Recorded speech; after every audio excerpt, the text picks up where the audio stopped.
Le 26 juillet 2025, le Conseil électoral de l'ECAM a rejeté ma candidature à l'élection présidentielle régulièrement présentée par le Manidem.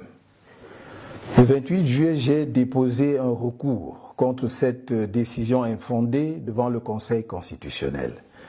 Le 4 août, nous avons présenté à cette haute instance tous les arguments de fait et de droit qui plaidaient en faveur de la validation de ma candidature, ainsi que les éléments de preuve qui établissaient l'imposture de la seconde candidature attribuée au Manidem. Le 5 août, au terme de son délibéré, le Conseil constitutionnel a rejeté mon recours demandant la validation de ma candidature au motif qu'il est non fondé. La décision de m'écarter de l'élection présidentielle de 2025 a été prise de longue date par le régime RDPC. Ce régime n'a jamais supporté que nous ayons évité le gros piège politique des élections législatives et municipales de 2020 en choisissant le boycott. Le régime voulait détruire le MRC à travers ces élections et ne nous a jamais pardonné d'y avoir échappé. Dès lors, la campagne de diabolisation du MRC et de son président national était lancée et la décision d'empêcher ce dernier, par tous les moyens, de prendre part à l'élection présidentielle de 2025 était prise.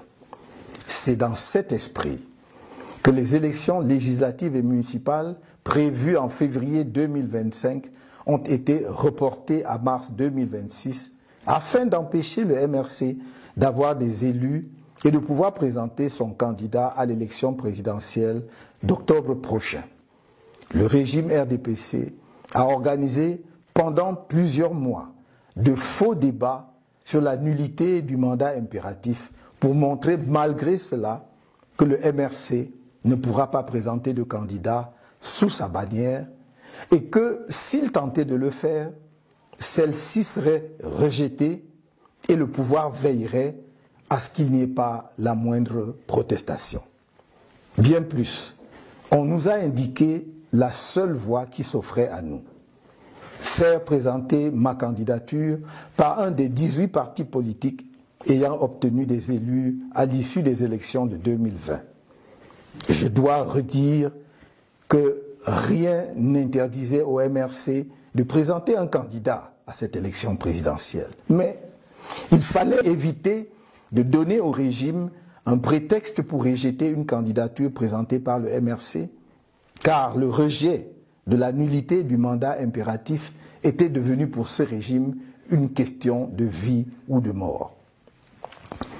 La présentation inattendue de ma candidature sous la bannière du Manidem fut un choc à peine voilé pour le pouvoir de Yaoundé.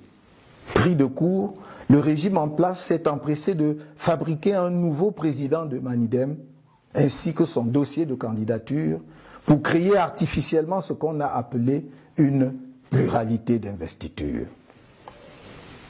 Camerounaises, Camerounais, mes chers compatriotes, j'adresse mes remerciements chaleureux à tous ceux nombreux qui m'ont manifesté sans relâche leur soutien patriotique et démocratique durant cet épisode qui vient de se dénouer devant le Conseil constitutionnel le mardi 5 août 2025. Je remercie tout particulièrement l'honorable Jean-Michel Ninche, président national du FCC, coordonnateur de l'APC, ainsi que tous les membres de l'APC qui avaient décidé de porter ma candidature. Dans la même veine, je remercie le président national du Manidem, M. Anissé Georges Ekane, pour son patriotisme remarquable et son sens de l'histoire, sa fidélité aux idéaux qui fondèrent son engagement politique, son courage et sa détermination à voir notre pays reprendre sa marche nationaliste vers le progrès. C'est aussi pour moi l'occasion de saluer l'engagement exceptionnel de tous les responsables ainsi que les militants du Manidem pour leur soutien à ma candidature. J'exprime ma reconnaissance aux dirigeants et aux nombreux militants du MRC pour leur soutien indéfectible, leur engagement inébranlable et leur courage remarquable face aux multiples épreuves qui lui sont imposées au quotidien par un régime sans inspiration ni aucune vision pour le pays. Mes chers compatriotes, j'ai dit et répété que je ne vous trahirai pas. Et je ne vous ai pas trahi. En revanche, le Conseil constitutionnel, la justice et les CAM, le pouvoir en place à travers le ministère de l'administration territoriale notamment, qui a été de tous les mauvais coups contre nous, vous ont trahis sans état d'âme. La communauté internationale, notamment l'Organisation des Nations Unies, qui a signé une convention secrète avec les CAM le 9 mai 2025, prétendument pour garantir la transparence de l'élection présidentielle de 2025, vous a trahi. Cette communauté internationale, si prompte à se montrer aux côtés de la dictature qui écrase le peuple camerounais, ne s'est pas sentie concernée par le crime politique du régime RDPC contre notre peuple. Bien au contraire, elle s'est assise sur les valeurs qu'elle dit promouvoir et qu'elle prétend défendre. Mes chers compatriotes, dans le cadre de la préparation de ma campagne à l'élection présidentielle d'octobre prochain, j'ai procédé le 30 janvier 2025 au lancement de la levée des fonds irrelatifs conformément à la législation en vigueur. Suite au rejet de ma candidature, j'informe l'opinion publique que les contributions pour ma campagne à la dite élection sont désormais closes. En dépit des dépenses déjà effectuées dans le cadre de cette campagne, j'informe qu'il sera procédé au remboursement des contributions reçues dans les comptes bancaires ouverts à cette occasion, ainsi que dans les différents comptes chez les opérateurs mobiles. Des mesures d'ordre pratique sont en train d'être prises à cet effet.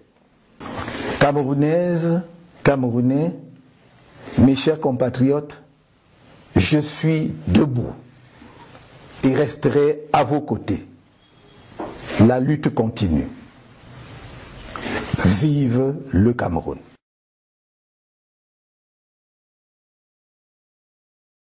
On 26 July 2025, the Electoral Council of ElecCam rejected my candidacy for the presidential election, which had been duly submitted by Manidem.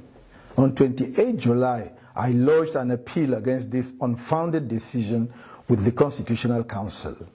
On 4th August, we presented this High Court with all the factual and legal arguments in favor of validating my candidacy, as well as the evidence establishing the imposture of the second candidacy attributed to Manidem. On 5th August, at the end of its deliberations, the Constitutional Council rejected my appeal for validation of my candidacy on the grounds that it was unfounded. The decision to exclude me from the 2025 presidential election was taken a long time ago by the CPDM regime. This regime never accepted the fact that we avoided the big political trap of the 2020 legislative and municipal elections by choosing the boycott. The regime wanted to destroy the CRM through these elections and never forgave us for escaping. From then on, the campaign to demonize the CRM and its national president was launched, and the decision was taken to prevent him by any means possible from taking part in the 2025 presidential election. It was with this in mind that the legislative and municipal elections scheduled for February 2025 were postponed until March 2026 in order to prevent the CRM from having any elected representatives and from being able to present its candidates in the presidential election next October.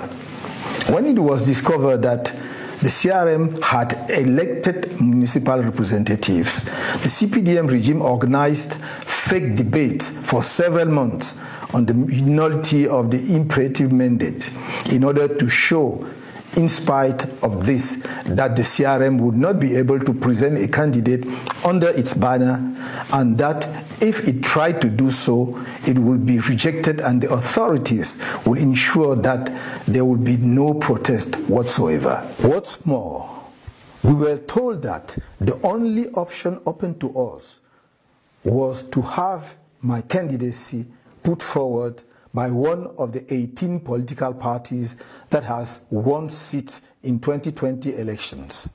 I must repeat that nothing prevented the CRM from presenting a candidate for this presidential election. But we had to avoid giving the regime a pretext for rejecting a candidacy presented by the CRM, because rejecting the nullity of the imperative mandate had become a matter of life or death for this regime. The unexpected presentation of my candidacy under the Manidem banner came as a thinly veiled shock to those in power in Yaoundé. Taken by surprise, the regime in power rushed to create a new president of Manidem and his candidacy file to artificially create what was called a plurality of investiture. Cameroonians, my dear compatriots, I would like to extend my warmest thanks to the many people who have tirelessly shown me their patriotic and democratic support during this episode, which has just been resolved before the Constitutional Council on Tuesday, 5th August 2025. I would particularly like to thank the Honorable Jean-Michel Ninche, National Chairman of the FCC and the coordinator of the Political Alliance for Change, as well as the members of the Political Alliance for Change who decided to support my candidacy. In the same vein, I would like to thank the National President of Manidem, Mr. Anise George Ikane, for his remarkable patriotism and sense of history, his loyalty to the ideals on which his political commitment was founded, his courage and determination to see our country resume its nationalist march towards progress. This is also an opportunity for me to salute the exceptional commitment of all the leaders and activists of Manidem for their support for my candidacy. I would like to express my gratitude to the leaders and many militants of the CRM for their unfailing support, their unwavering commitment, and their remarkable courage in the face of the many trials imposed on them on a daily basis by a regime that has no inspiration and no vision for the country. My dear compatriots, I have told you again and again, I will not betray you. And I have not betrayed you. On the other hand, the Constitutional Council, the judiciary, ELECAM, the powers that be, through the Ministry of Territorial Administration in particular, which has been involved in all the wrong moves against us, have betrayed you without a second thought. The international community, notably the UN, which signed a secret agreement with ELECAM on 9th May 2025, supposedly to guarantee the transparency of the 2025 presidential election, has betrayed you. This international community, so quick to stand by the dictatorship that is crushing the Cameroonian people, did not feel concerned by the CPDM regime's political crime against our people. On the contrary, it has sat on the values it claims to promote and defend. My dear compatriots, as part of the preparations for my campaign for the presidential election next October, on 30 January 2025, I launched the fundraising campaign in accordance with the legislation in vigor. Following the rejection of my candidacy, I would like to inform the public that contributions to my campaign for the forthcoming elections are now closed. Despite the expenses already incurred in connection with this campaign, I hereby inform you that the contributions received in the bank accounts open for this purpose and in the various accounts with mobile operators will be reimbursed. Practical measures are being taken to this regard. Cameroonians, my dear compatriots, I'm on my feet and will remain at your side. The struggle continues. Long live Cameroon.